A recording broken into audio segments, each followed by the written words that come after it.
everyone, I am Magical Abdul Bassett, and in today's video I'm going to be showing you how to get started using StyleTTS2. StyleTTS2 is this amazing text-to-speech model that has been getting lots of recognition recently. So in this video, I'm going to show you how to easily use StyleTTS2. StyleTTS2 is initially very complex to use because it requires you to make some complex setup which sometimes won't work. So after making some research, I discovered that Replicate and Hugging Face have a module, have a wrapper for StyleTTS2, and that is what we're going to be using today. So the first thing you need to do is head over to Replicate. So I am in Replicate right now. You can either sign up or sign in. So after that, what you need to do, let me just go to my home page so I can show you better. What you need to do is click on your profile here and click on API token. We actually need API token before we can start using StyleTTS2. Again, remember that Replicate is a wrapper for machine learning modules. So all I need to do here is to provide a token name. I already have some token, so I'm just going to copy this. So the next thing we need to do now is to open our favorite code editor. Mine is Visual Studio Code. So I've already added a folder called StyleTTS Simplified. All I need to do is create a new file, and the name of this file is going to be called main.py. After creating this file, the next thing we need to do is to create an environment where we're going to add all our packages. The reason for this is to avoid feature conflict. So to do this, all you have to do is click on Control and asterisk. So after this, I need to clear this and just say pip install virtual env. Sorry.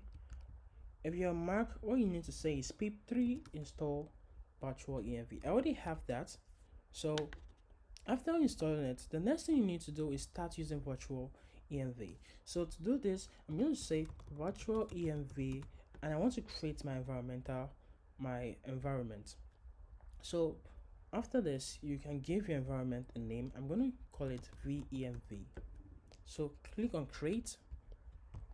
So it's telling me that that Visual Studio actually noticed that I already have an environmental variable created. So let me activate it by clicking yes. Okay, it's being activated.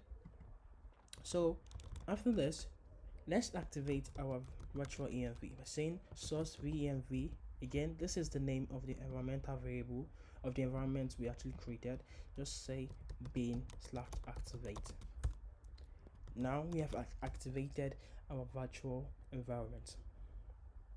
So the next thing we need to do is to pip install replicate, because it's the wrapper we're going to be using. Replicate provides an SDK for you to use virtually every open source module out there. So after this, the next thing we also need to do is install python.env. With python.env, we'll be able to load all our environmental variable into our main.py file. I'm going to show you this in a sec. So this is going to take some time to install depending on your network speed. After this, we can start using Replicate to communicate with our StyleTTS2 module.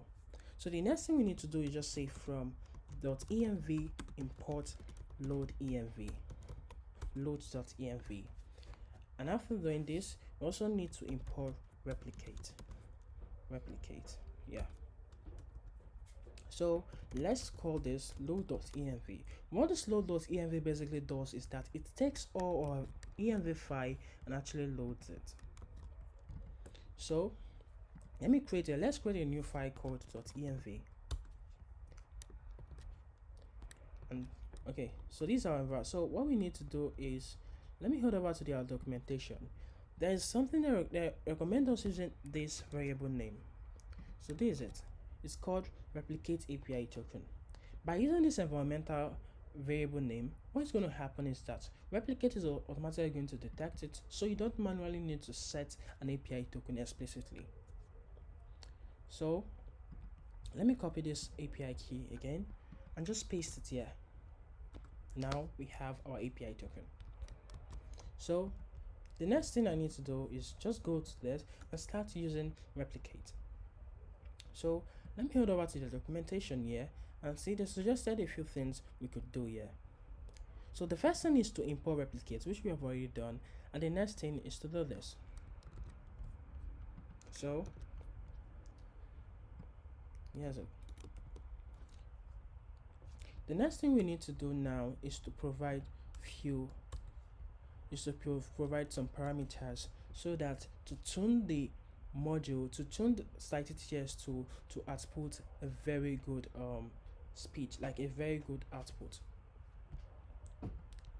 So what I need to do now is to just add in the test. I'm just say this is a demo to test replicate, to test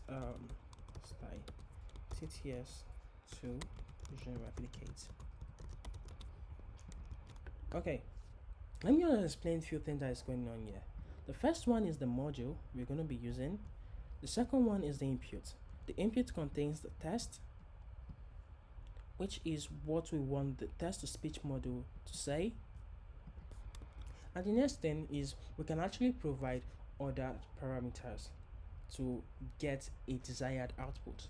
But for now, I think this is okay. So I can just say print output. So by saying print output, what is going to happen is that after replicate have run our StyleTTS2 module, is actually going to return an output file for us, an output URL for us. So to run this, all you just have to say is main python main.py, and it's going to run our code for us. It's going to take some time to run. Okay, our code is done executing. So after we ran this code, it actually returned a URL for us. So if you reference back to the code, you can see we are printing the output. So the output actually returns a URL, which if you click is going to prompt you to open it in your browser. So let me just click on that. This is a demo to test StyleTTS2 using replicate. So you can see how realistic this sounds. So to continue, if you scroll up a little bit in this input, you can input other parameters such as beta, alpha, and the rest. So I'm just going to paste a snippet here and explain in a sec what it basically does. So here we have the beta, we have the seed, we have the alpha, the diffusion steps, and the embedding scale. So if you head over to our blog post, we actually made a post about this, and we went deep down into explaining some of the inputs that are required to customize the way customize your output.